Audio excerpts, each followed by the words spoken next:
euskaraz bizi ekartzen edo, eta hori udalari gombitara egin, gure esperientzia edo gure proiektua hau azaltzeko eta adierazteko ematen dugun aukera bat eskertzen, ez? Beraz, hasi honen, soziolinguistikak erakusten digu euskararen erabileran eragiten duten faktoren artean, badirela faktore estrukturalak eta badirela baita ere subjektiboak direnak, ez?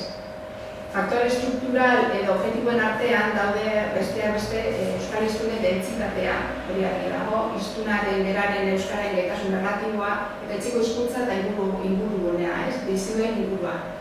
Ingurunek hizkuntza egoerak eta giroak asko eragiten dute hiztunaren portaeran. Adibidez, zerbitzu publikoetan euskararen presentzia eta erabilera normaltasunez bermatuta dagoen toki batean, errezago izango du hiztunak euskaraz aritzeko. Euskara arrotzetan zerbitzu baten ez da izango, baina errezago. Eusko Jaurlaritzaren ustez, faktore estruktural hori eta guztietan eragin beharra dago. Euskararen egoera eta presentzia ahalik eta gehien normaltzeko. Gehiago esan duke, euskara bizi berritzeko urte hauetan guztietan, izaten ari garen presentzia positibo honetan, batez ere muga eta faktore estruktural horiei begira egingo dugu lan, eta bai erakundeok eta baita eragile sozialok. Hor daude hiztun kopurua gehitzeko plangintzak, hizkuntza paisare euskalduntzeko plana, euskararen egoera administrazioetan eta zerbitzu publikoetan normaltzeko plana, euskarazko harrera eta euskararen erabilera merkataritza, banku, osasun eta barretan sustatzeko kanpainak eta barreta da. Horietan guztietan eragitea beraz behar berrezkoa du, nahitaezkoa da. Euskararen erabilera aurrera egitezan eta aurrera egiten jarraitu nahi badugu, baina ez da nahikoa. Horietan ez ezik, indar eta motivazioa piztu beharra da, faktore subjektiboetan eragin beharra dago. Izan ere, euskara gaitasunean aurrerapen handi izan dugu 3 hamarkadetan, baina erabilerari dagokionez euskararen erabilera ere nabarmen hasi da. Azken 20 urteetan ehuneko 6,5 igo dela badakigu danok, baina batez ere esparru formaletan gertatu da hau. Igoera nabarmena izena administrazioan, osasun zerbitzuetan, lan esparruetan, zerbitzuetan, talamotan. Baina esparru informaletan ere igo da, baina gehiago igo behar da, gutxiago igo dalako besteekin konparatuta. Beraz, izaten ari garen askundeak erronka eta egoera berriei aurrea jarri behar dugu. Besteak beste, hiztunak aktibatu behar ditugu. Hiztunak aktibatzea izango da etorkizuneko dema nagusitako bat. Euskaldunaren euskarekiko leialtasuna eta atxikimendu praktikoa sendotzeko. Euskara gure eguneroko bizitzan ohikoa bihurtzeko motivazioa eragitea da gure funtzioa. Eta ekarri dut pepetetxo bat, lagunduko duena pixka bat, lagungarri izango zeizuen pixka bat jarraitzeko. Esaten dudana eta nahi dudana erakutsi erakusteko. Eta horretara dator, esate baterako gaur azaltzera etorri naizena. Eusko Jaurlaritzaren positibitik hitz eginez sentiberatze egitasmoa.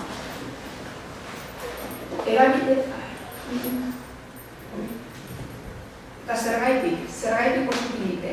Erabileran bultzatzeko, erabileran eragiteko. Euskara hizkuntza guztiak bezala komunikatzeko herramienta bat izanik, gero eta gehiago erabilearen eragin esparru guztietan.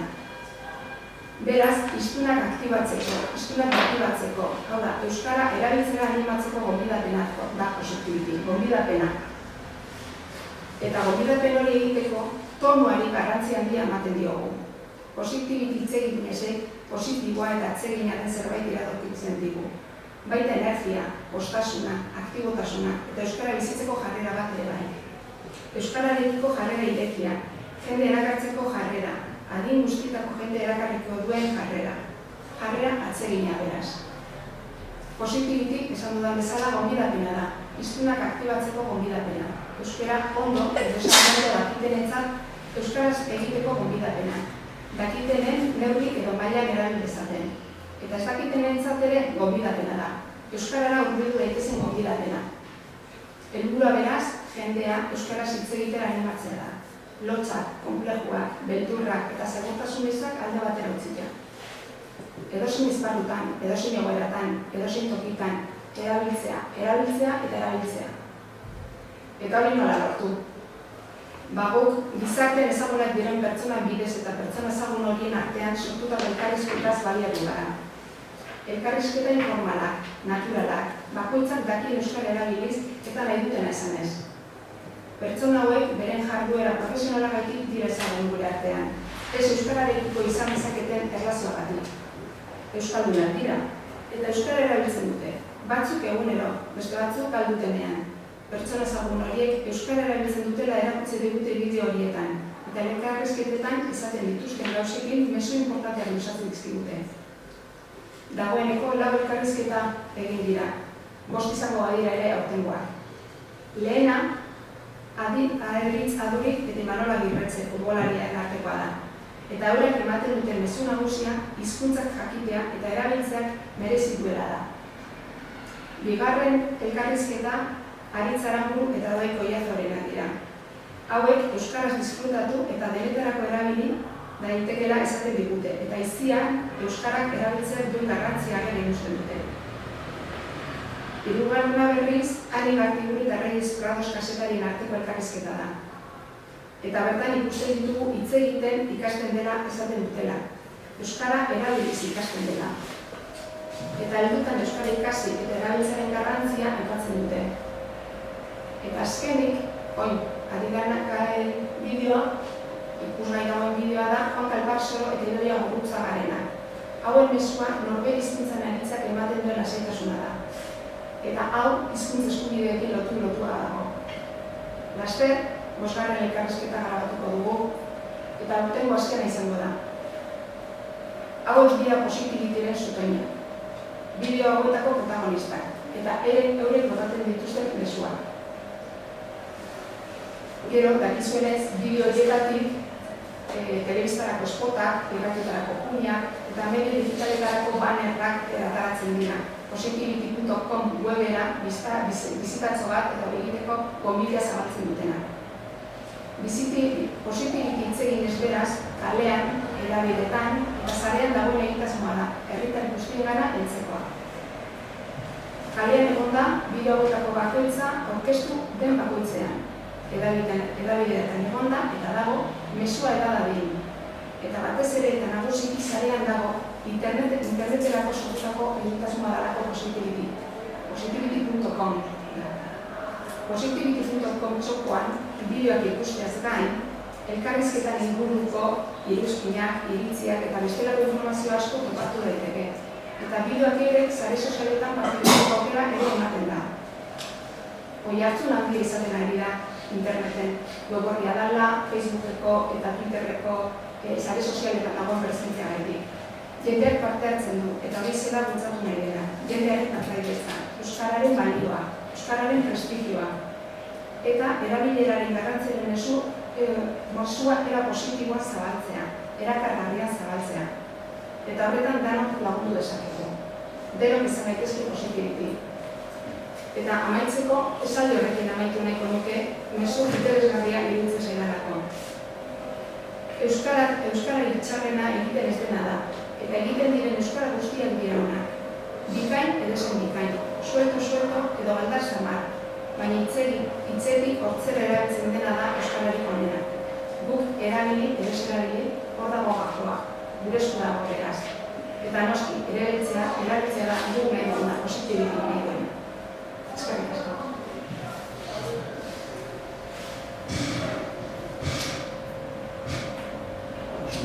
Zigor giretxeko orain. Zalde bat, gauan edo gaua bat. Ilundu gaua. Bueno, nik egia esan, ez dezain egituratuta ekarri, nire aurkezpena, nire hitzak ez dituten egituratuta ekarri. Eta, bueno, errepaso bat egin dut, pixka bat aldundian garatzen ari gara. Lanaren errepaso bat, zuei azaldu, eta kontatu jarri diazuen gaia ari hartuta, ez? Nola egin, euskaren erabilera hori nola egin, nola jendarteratu, nola lortu gehiago erabiltzea, nola aktibatu, erabiltzea. Gauza asko egin behar dira. Seguran euskaren erabileraren alde, danak egin behar dira. Nik hain justu gaur goizean sare sozialetan aritu naiz errepasatzen nola atzo Bilbon izan zen eztabaida bat edo justu egun hauetan ari dira Bilbon hiriaren euskalduntasunaz eta bai euskaltzaindian bidetikan, bai alderdi politiko baten bidetikan, eta ari dira debate hori ari da gertatzen kasualiaz Bilbon, ez? Eta Txerra Rodriguezi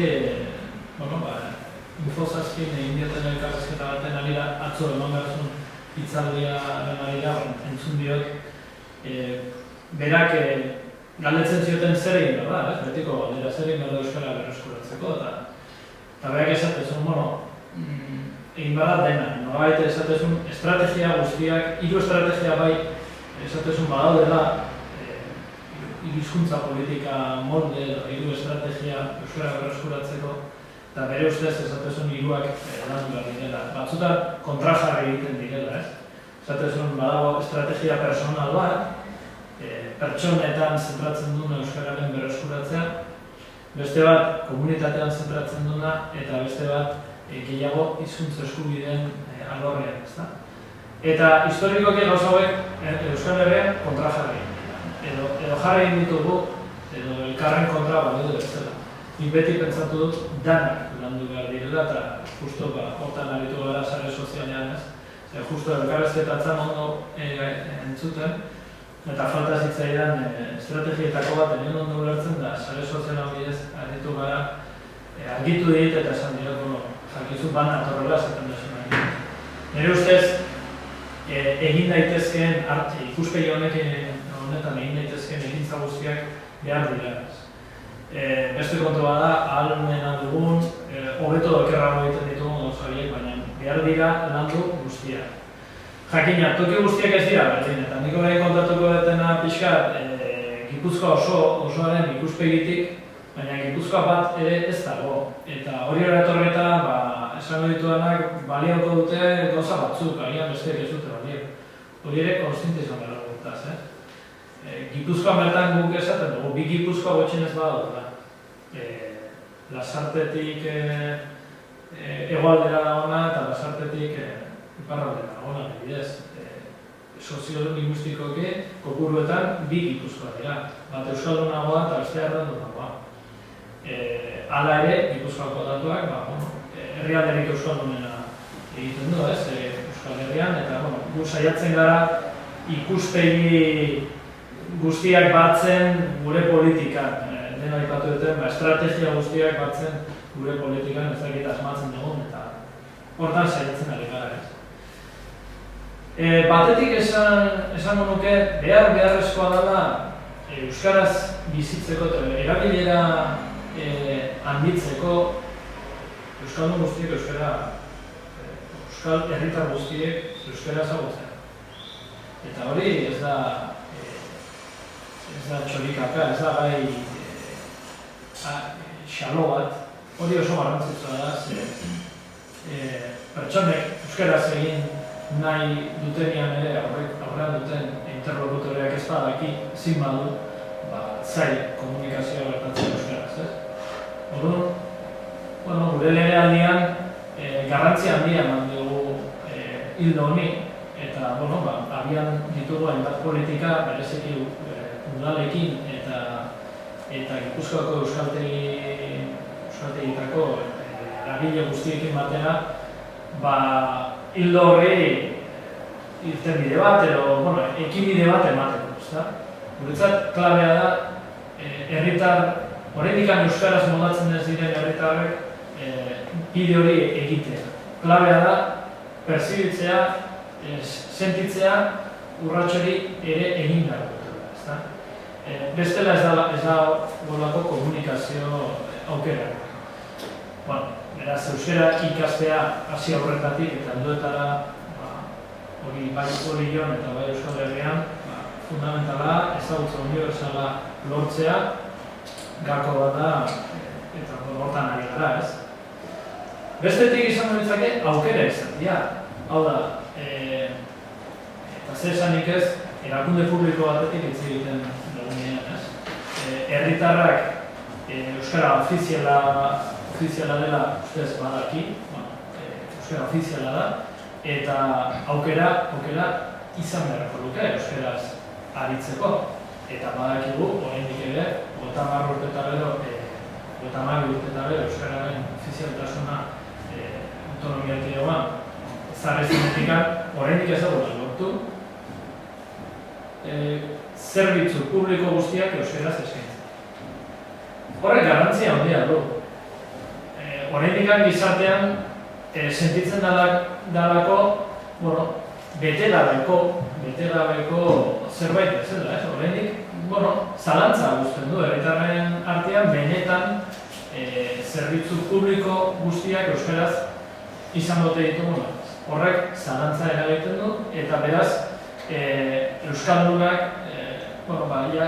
hortik abiatzen da bere estres linguistiko ospetsu hori, egin ahalko dut, ezingo dut, eta ni egoera horretan zer egin dut.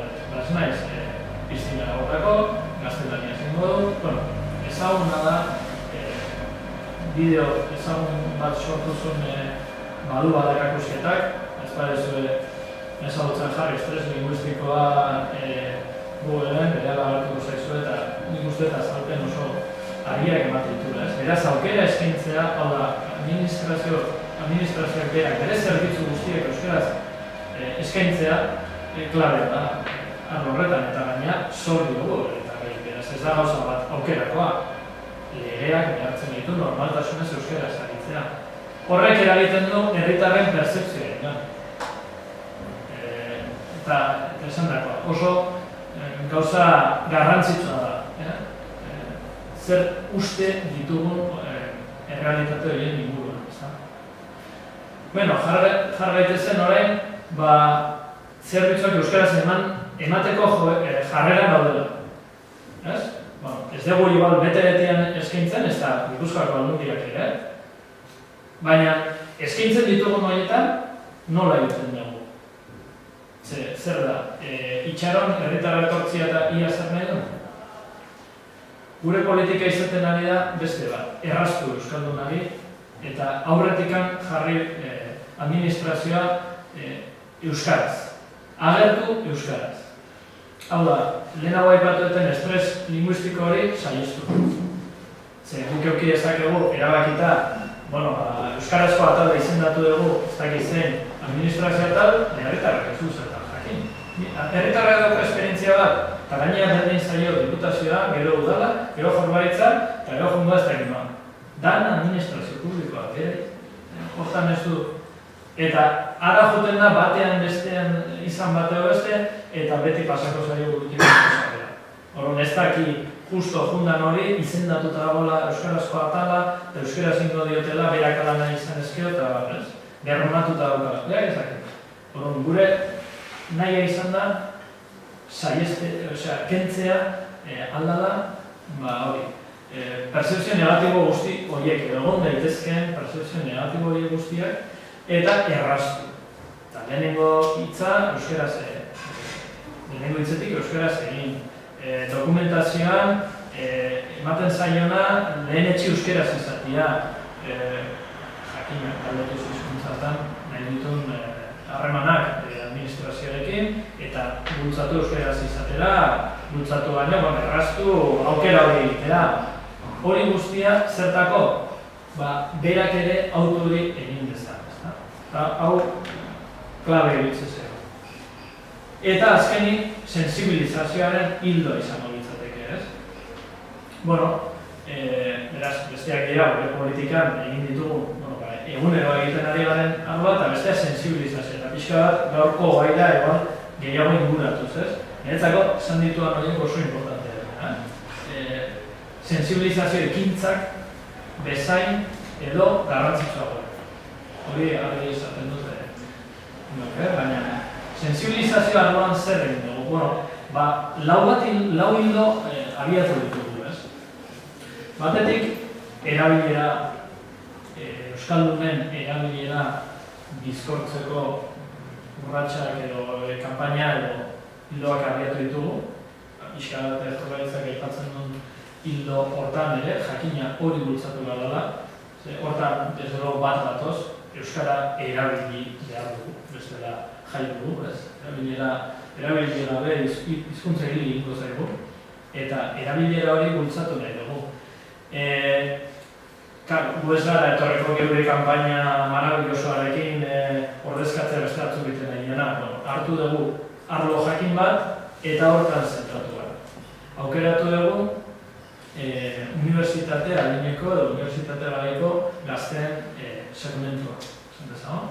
Eta ikamizka deitzen den dinamika abiatu genuen, duela 3 urte, Euskararen nazioarteko egunean, eta horrentxe, hirugarren edizioan ari gara, baina arrakasta handiz ez. Eta zer planteatzen dago, unibertsitatea adinean dauden gazteak. Iruditzen zaigulako kontzientzia eragin nahi dugu, eta gazteagoak diren gazteak, haien gazteegia. Gazteegia bada, baina tesi batetik abiatzen gara. Gazte horiei nerabei esan dezagun, eman behar zaizkie inputak, eman behar zaizkie mezuak, baina ezin dugu espero haien jarrera aldaketa. Baina ez euskara arloan, ez nola jazten diren, ez ikasten duten, ze jarrera ez ezertan, adin zailoan da.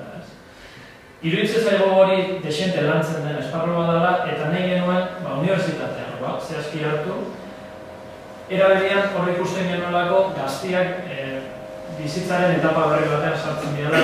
Horrein arte ez genuen ikusten gehiagin landuaz espreski bintzen. Eta unibertsitateekin lankidetzan eta bar, eta zer antolatu dugu? Gurpila asmatu, eta izaguna da, Gor kafe edo mintzodromo edo estiloko zera batzuk antolatu, espai genuen geuk espai genuen nahi esan ezer, nahi genuen haiek gogoeten. Eta hori da nahi genuen. Ez da azterketa sozio-linguistiko bat, ez dugu horrekin ikerketa bat egin nahi, ez dugu dokumento bat aterako, liburu bat, hortan beste batzuk egiten dira, sozio-linguistikan aritu dira beste batzuk, gu nahi duguna bereiek gazteak itzen. Eta haien artean honetaz hitz egiten. Bere egunerokoaz, bere espektatibetaz, eta hor euskarak zer rol dauka. Hori da ikamizkarekin. Beste hildo bat ere abiatu dugu, esan dezagun hori ere euskaldunei begirakoaz. Ez dut esan baina, jakina euskaldunekin egiten dugu ikamizka, gazte euskaldunekin. Beste hildo bat da euskaldunei, eta ez euskaldunei bakarrik, baina aitortzaren inguruko hildoa, ez?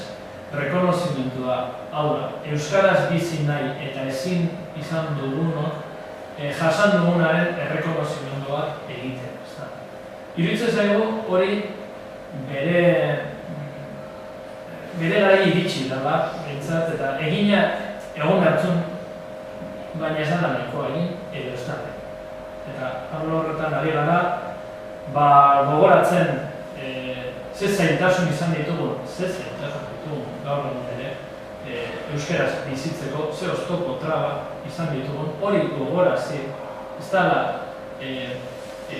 dimisio linguistikorik egon Euskal Herrian, ez zaigu iruditzen gu, ez dugu uste euskaldunak euskaraz hitz egiteari utzi diola nahi izan dugu. Hor daude, faktore talai negatibo asko egon direnak urtetan eta esan horre mendetan, eta horren emaitza ere bada euskararen erabileraren galera, eta hori gogoratzen dugu, baina eraberian positiboan jarriz gogoratu zer egin dugu euskaraz bizi ahal izan. Eta gogoratu euskalgintzan egin den ahalegin guztia. Ikastolen sorrera, euskara asko erabideen sorrera, eta bar. Hori euskara ospeletik egutera da zirkuitoarekin eta ari gara, Gipuzkoan herriz ere dabil, dokumental bat egin dugu, eta bere bidea egiten ari da.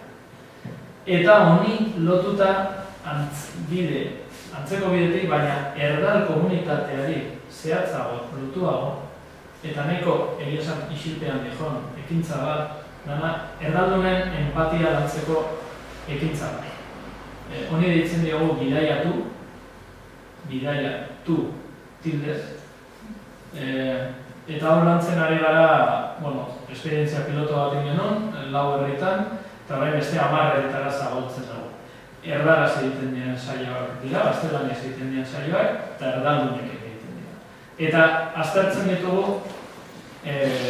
coaching teknikak erabiliz eta bar, hain zuzen ere, hauek, euskaldunok euskaraz bizitzeko ditugun zaitasunak, baita ere bizipenak ere, eta ari gara, bai aitortzaren hildoarekin eta bai empatiaren hildoarekin, eta bai euskaren erabilerarekin, bukatu dut, bizipenen arloa ikutzen, personen bizipenen arloa ikutzen.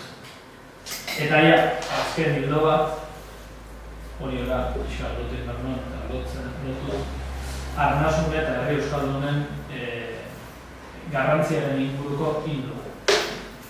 Ez da kanpaina bat, ez da komunikazio sensibilizazio hildo huts bat, edo oituago banduden horietako goza bat, ez sakonagoko lerro bat da, baina badu herri euskaldunen garrantzia sozializatzeko partea. Eta hortan, ari gara UEM-arekin, ari gara kontseiluarekin eta Udako Euskal Unibertsitatearekin, eta, lurraldea eta hizkuntza jarrondaldiak egin ditugu, hortikan lan lerro propio bat sortu dugu, eta iritze zegulako gakoa euskararen etorkizunerako euskaraz bizi diren herriak eta pertsonak egotia, horiek zaintzea eta horiek edatzea.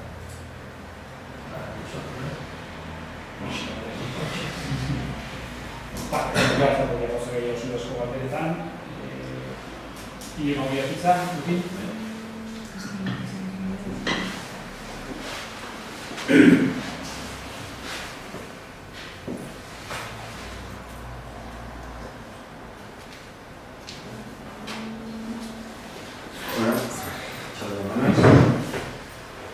Javierrek esan bezala, bikin etor, martxan jarri lehon proiektu buruz hitz egitea. Zuen pixkat kokatzeko, Gabili Goierriko bostonbiztaneko herri txiki bada. Euskalduna, oso euskalduna, esango deu, hala izan da baina entrebitzak. Azken urteotan herri pixka bat aldatu da, kanpotu jendea etorri da, inguruko herritakoa, euskeraz ez dakin jende etorri da, euskera edo berderarako joera dauken jende etorri da.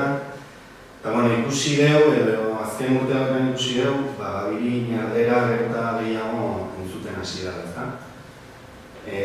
Kezka bat sortu zigun, eta ez nahi zai, ez den nahi kanpotik etorri da jendei bakarrik errogotak. Ikusten duen baitaren bertako jendea, inoiz gertabeztana, elkarren artean erderaz hasi da baitaren. Agian, nik uste dut 50 urtetik gorako jende ez daukela joeraik. Gaztek ere ez, aurrek ere ez, baina badago adintarte bat, guraso gazte hauek badaukie joera, alkarren artean gazte beraz hitzekiko. Eta hemendik abiatuta, kezkatzen egin dugun gauza bat zen, eta proiektu honi hasiera eman genean, pixka bat, foru aldundik ekimenez, elkartu ginen herri batzuk, herri txikik.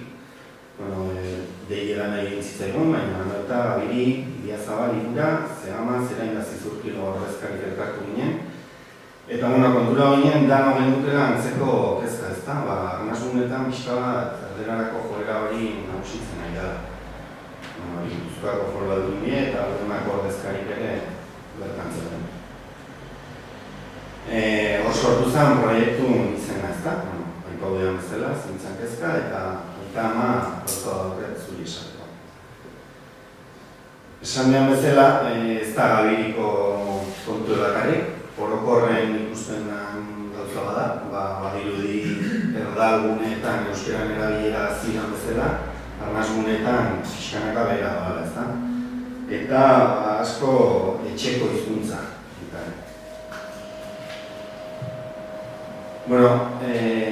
Ikusten duen pixka bat gure zera ziren ez da, kabila, zer nola esan, irudipenak ziren, zehaztu imardeo, benetan zenbat hitz egiten da gazteleraz, Gabirin. Bueno, Gabirin eta Iruran hitzen, hori esan bat, fiskat proiektu piloto izan ziren Iruran da Gabirin, Javierrek esan goz kopiatu egin dutela, baina helburu ere hori izan, beste berritzako Gabirin izatea. Eta alde batetik egin zen kale neurketa, soziolinguistika klusterran bitartez, esan behar da,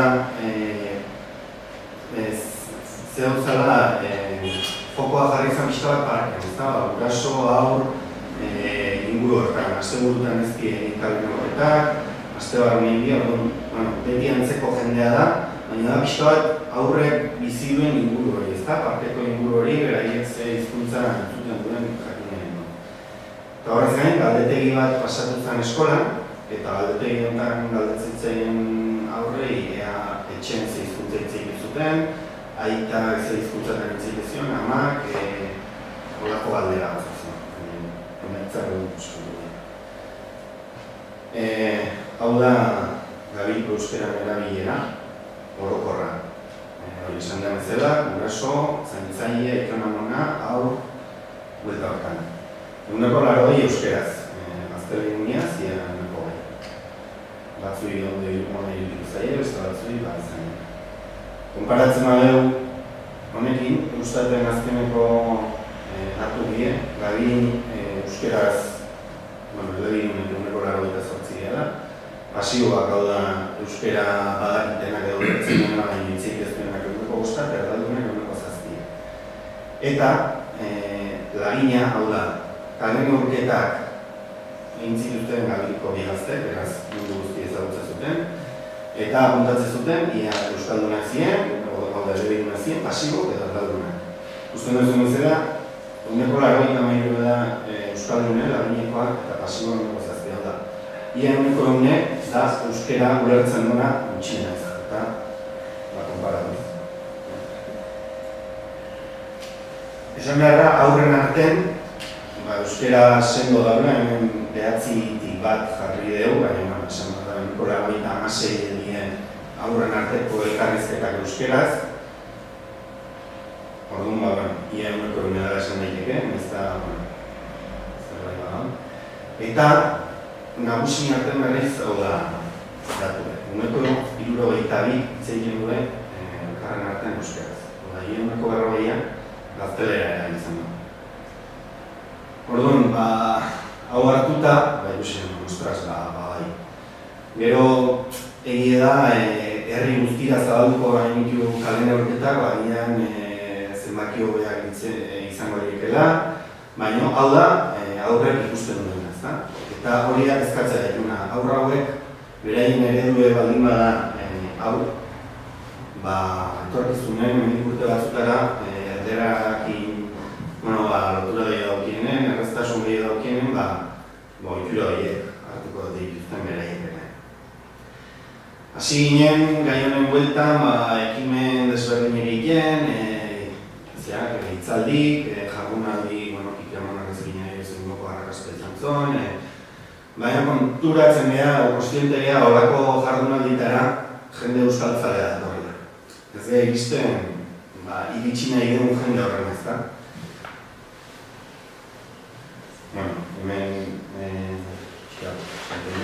Hemen galdetegin emaitzak, gurasoan euskeraren ezagutzen eguneko 80 da, hau da, aurrek erantzun duten.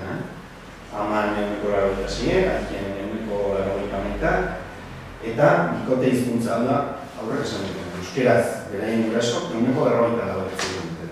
Gaztelaniaz eguneko 2, eta nahaztuta eguneko 80. Gero esaten dute baita ere, horako herri txikitan, aurrek erdera pixka bat entzuten badute, iruditzaiela erdera asko entzuten dara, ezta? Baina, hau da, aurre pertzepzioa nintzat da, eguneko 40 baina gutxigo, hitz egiten dute euskera zakar. Hori, lehen hasi nahi zen pixka esan. Helburua, guraso hiengana iritsi. Kale eta etxeko euskeran erabilera handitu, nola egin. Ez da bat erresa, ez da? Pixka esartuko nahiz, proiektu ezertan datzan esplikatzen. Idea da, nola iritsi guraso horrena. Ikusten duen, aukera honena aurren bitartez, ezta? Orduan, erabaki genuen bideo bat grabatuko genuela, aurdanak azalduko ziena, eskolako umedanak, eta gero bideo honekin lanketa bat ingo genuela aurrezatzen, ezta? Orduan, pixka bat proiektu ideatu genuenen, bilerak egin ditugun eskolakin, gurasoekin elkarteekin aurkeztu zaion ideia, eta baita ere herriko gazteekin, ez zentratzeagatik gurasoak bakarrik. Herriko gazteekin elkartu ginen, aurkeztu zen idea, eta erabaki genuen gazteen artean egingo ziela gidoia. Eta bi bideotako gidoia gazteen artean egingo ziren, eta grabaketak ere bai. Pixka bat herriko jendearen involukratzeko, ezta? Orduan, bideo bat da, haur danak azalduko dien bideo bat, bideoklip bat da, euskaraz abestikin, mozorretuta azaltzen dira, beste gabe. Helburua da, bideo honekin haur danak azaltzea, hola gurasok aurkezpenera etorri izan, ezta? Eta bigarren bideoa da, pixka bat mezue transmitituko duena, gu gehala eredu, ez? Heldu geha aurren hizkuntzan eredu, orduan, pixka bat mezu hori transmitituko duena. Eta bideoan aurkezpenen ondoren, esan behar da baita Foru Aldundik beste bideo bat grabatu zola, arnasunetako euskaldunekin pixka bat euskeran egoeraz hitz egin duen baita ere lehen ez eta ipatu, herri txikitako guraso asko mitezka da, beraien seme-alabek erderaz ez dakitela. Gu junginen guraso elkartea kontu honekin, esate zuen bate baino, zer egintzatazte zuen, euskera txitzeiten dara, abili. Hemen preokupatzen nahi da, gure seme-alabak ez dakiela erderaz ondo. Eta, pixka bat honen ingurune, hitzin imar da ez, gano pasai hortik, unetan ez den ondo hitzeiken gazteleraz, baina pixka bat esplikau behar da, hori etorkizunen ikasiko dutela, zenbat eta hobeto jakin zure ama hizkuntza, bigarren hizkuntza ikasteakoan hobeto ikasiko dezula, pixka bat gai horiek ere bat, ezta? Lantzen ditu Foru Aldundiko bidea. Helburua da, bideo grabatu bat daude, oraindik hurrengo pausora ez da pasatu. Ikusten hona etorrikako bukatuta mozala pixka bat proiektu edo bukatzea, baina papelain oso poliñera ditzen da, eta gero arazo gertatzen dira, ez sartu ez pixka. Helburua ezan, aurkezpen ontara guraso gehienak edo etortzea, herritarraire zabalik baita ere, naizona etortzeko, eta pixka bat, hausnarketa bat egitea honen ingurun, noenik dinamika prestatu gabe hau, baina pixka bat hitzeikia honen ingurun, taldeka jarrita, gure kezka azaldu, beraien entzun, beste gabe. Bigarren helburu ezan, kafe tertulia honetatik, bigarren kafe tertulia bateako itzordue jartzea, eta ia bigarren kafe tertulia honetan ekintza zehatzak garatzea. Ez gu, baizik, guraso beraien hartan. Zer egiteko presdaren, euskeran inguru, zer jardunaldi, pixka bat handik urtetzen, ez hasiko adibide jartzen.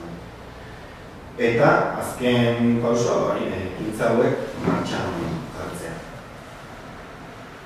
Hori, esan dut, pixka bat, stand-by egoeran dituzan proiektuek, gure Euskal Herri maikionetan ez da kadosetu nien gozo batzukin, gero kosta egiten die gauzak aurrera ematea, eta bideorako baimena eskatu zitzaien gurasoi, beraien seme-alabak parte hartu zezaten, 28 aurrera emain gabiko eskolan, 15 ez zuten egin diguna.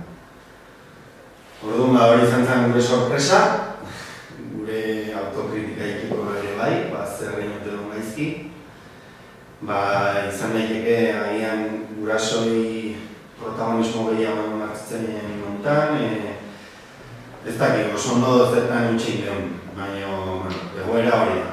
Eta horrein daude, erabaki genuen aurrea jarraitzea, bideokin, guraso batzuen ditzen ondoren, arrazoi garbirik ere ez dut eman, zeudenakin bideo grabatu, eta beste horrengo da horreneko kafe tertulia, eta ia baimena eman ez duten guraso hauek ere etortzen dien, eta eraiekin ere landu ditzakeen. eta guztia betetzaia da.